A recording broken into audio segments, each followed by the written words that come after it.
கிறிஸ்துவுக்குள் பிரியமானவர்களே, இந்த நாளுக்கான தினசரி தியான வசனம் மத்தேயு எழுதின சுவிசேஷம் 18வது அதிகாரம் 18வது வசனம். மத்தேயு 18:18, மேத்யூ 18:18. பூலோகத்திலே நீங்கள் எவைகளை கட்டுவீர்களோ அவைகள் பரலோகத்திலும் கட்டப்பட்டிருக்கும்.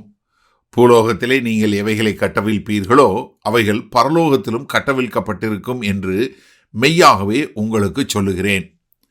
இப்போ ஆண்டவர் என்ன சொல்லி கொடுக்குறாருன்னா, அதாவது தன்னுடைய வார்த்தைக்கு உள்ள ஒரு மரியாதையை சொல்லி கொடுக்கிறார்.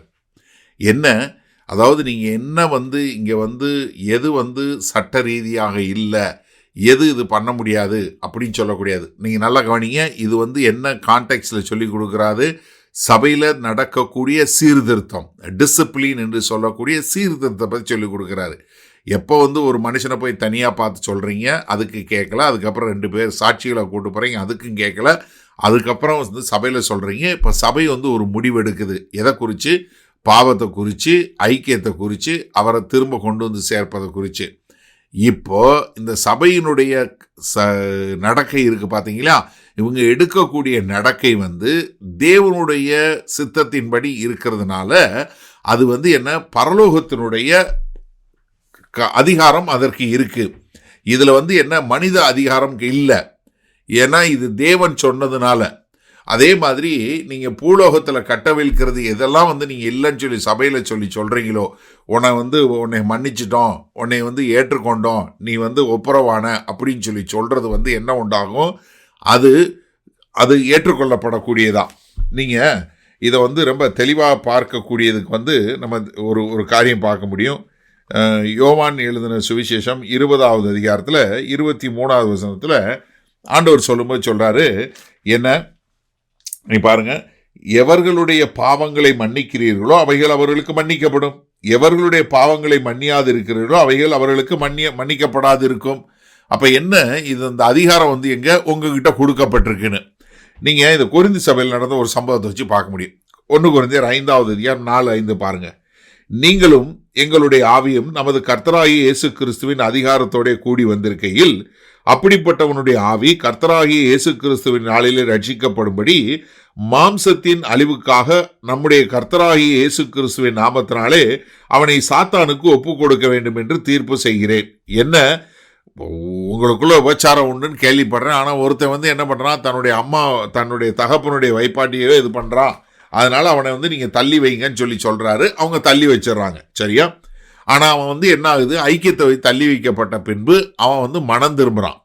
மனம் திரும்பினதுக்கப்புறம் இப்போ 2 கொரிந்தியர் 2வது அதிகாரத்தில் 6வது வசனத்தில் சொல்லும்போது சொல்கிறார் பாருங்க, அப்படிப்பட்டவனுக்கு அநேகரால் உண்டான இந்த தண்டனையே போதும், ஆதலால் அவன் அதிக துக்கத்தில் அமிழ்ந்து போகாதபடிக்கு நீங்கள் அவனுக்கு மன்னித்து ஆறுதல் செய்ய வேண்டும். அந்தபடி உங்கள் அன்பை அவனுக்கு காண்பிக்கும்படி உங்களை வேண்டிக் கொள்கிறேன்.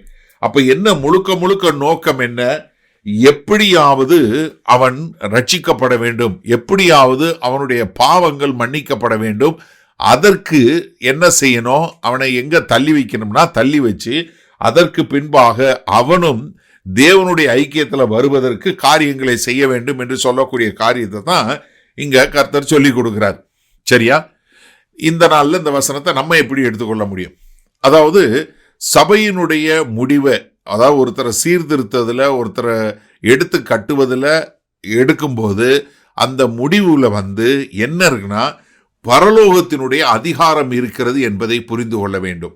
எனக்கு அருமையான சகோதரனே சகோதரியை நன்றாக தெரிஞ்சு கொள்ளுங்க. சபையில் ஒரு காரியத்தை முடிவெடுக்கும் போது அந்த சபையினுடைய முடிவில் கர்த்தருடைய அதிகாரத்தை எப்போ ஏன்னா அந்த வார்த்தையின்படி காரியங்களை செய்யும் போது, முதல்ல ஒரு பாவம் சொல்லும்போது தனியாக போய் பேசுறது, அடுத்து மூப்பர்களை வைத்து பேசுறது, அதற்கு பின்பாக சபையில் வச்சு சொல்றது. இப்படி சொல்லியும் கேட்கலன்னா நீங்கள் என்ன பண்ணணும்? அவரை தள்ளி வைக்கணும். ஆனால் அந்த தள்ளி வைப்பது என்னன்னா, எப்போவுமே புரிஞ்சு கொள்ளுங்க, அது பரலோகத்தினுடைய அதிகாரத்தில் இருக்கு, எந்த ஒரு மனுஷ அதிகாரமும் கிடையாது. ஏன்னா மனுஷன் ஒரு சில நேரத்தில் எது வேணாலும் அழிச்சாட்டியம் பண்ணலாம். ஆனால் பரலோகத்துக்கு எதிராக செய்கிறாங்க அப்படிங்கிறத நம்ம புரிஞ்சு கொள்ளணும். ஏன்னா இங்கே கட்டவிழ்ப்பதுங்கிறது எந்த இதில் கொடுக்கப்பட்டிருக்கு? மன்னிப்புக்காக கொடுக்கப்பட்டிருக்கு.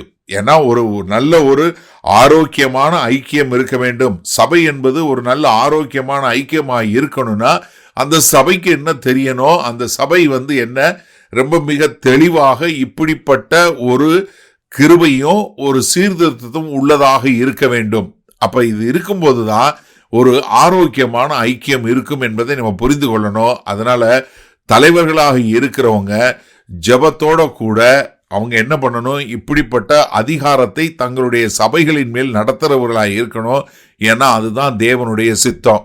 இப்போ ஒரு சிலர் கேட்கலாம், அண்ணே பாஸ்டரே தப்பு பண்றாரு. அவருக்கும் இதே தான். ஏன்னா அது யாராக இருந்தாலும் சரி, வேத வசனத்தின் அடிப்படையில் நாம் வழி நடத்தக்கூடியவர்களாய் இருக்க வேண்டும்.